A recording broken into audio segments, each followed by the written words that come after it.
Ce conseil vous montre les bons gestes à appliquer pour nettoyer votre voiture. Et on commence par le pré-lavage. Le but ici est d'ôter la plus grande partie de la saleté, ce qui réussit déjà fort bien grâce à un tuyau d'arrosage. Par temps ensoleillé, placez en outre votre voiture plutôt à l'ombre, autrement toute l'eau s'évapore avant de pouvoir tout bien savonner. Utilisez aussi de préférence de l'eau de pluie, vous risquez moins d'avoir des traces de calcaire. Vous pouvez aussi effectuer le pré-lavage avec votre nettoyeur haute pression. Réglez le jet en position douce et gardez une distance suffisante. Maintenez le pistolet dans un angle assez léger, tout ceci pour ne pas abîmer la peinture.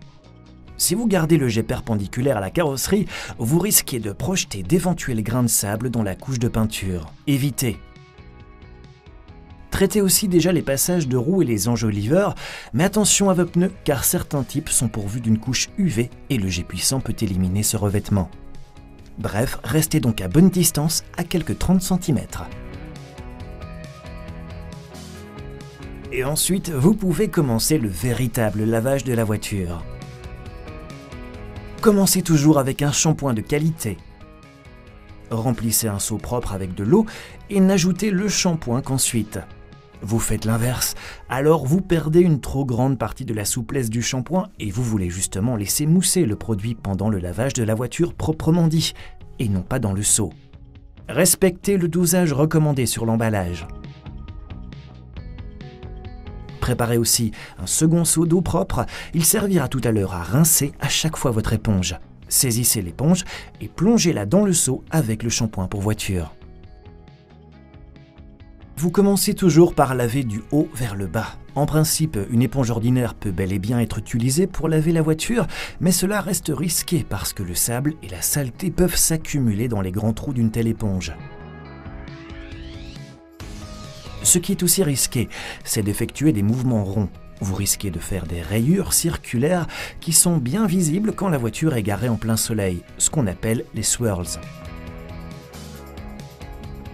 Si vous utilisez une éponge ordinaire, rincez-la bien avant de reprendre de l'eau avec du shampoing. Restez aussi à chaque fois dans le haut du seau. La saleté éventuelle qui sort de l'éponge tombe dans le fond. Il vaut donc mieux vous en écarter le plus possible afin de ne pas la reprendre avec votre éponge. De fait, prenez votre éponge ordinaire simplement pour nettoyer les vitres et les éléments robustes tels que la plaque minéralogique, la grille ou encore les phares et ainsi de suite.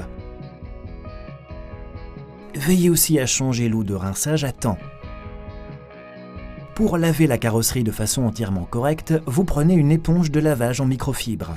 Celle-ci est fabriquée en fibres plus minces qui agissent de façon plus sûre qu'une éponge standard et elle absorbe davantage d'eau. Puis vous pouvez aussi laver une telle éponge dans le lave-linge, mais sans adoucissant. Traitez chaque surface en profondeur et continuez d'adopter la méthode à 2 seaux. Rincez dans un seau et puis plongez l'éponge dans l'eau avec le shampoing.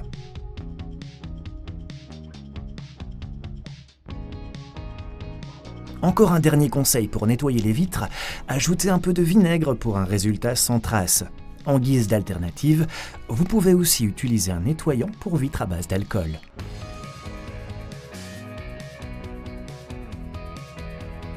Les jantes sont à nettoyer en dernier lieu.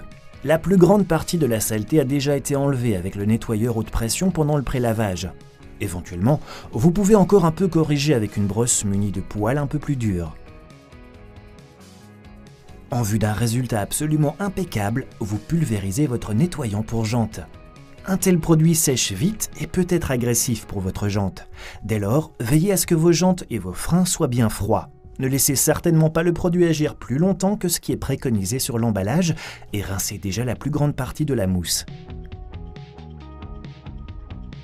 Puis, il est temps de rincer entièrement la voiture.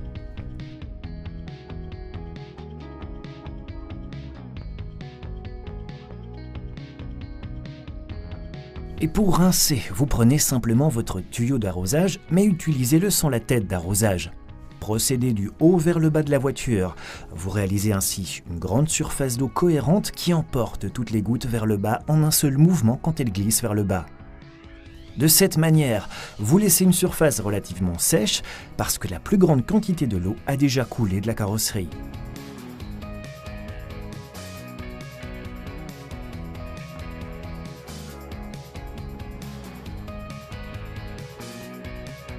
Pour sécher la voiture, vous n'utilisez pas une peau de chamois, mais un chiffon en microfibre parce que ceci absorbe mieux l'eau et est nettement plus doux.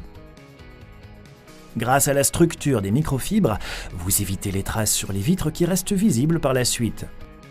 Dès que tout est traité, votre voiture est à nouveau impeccable à l'extérieur.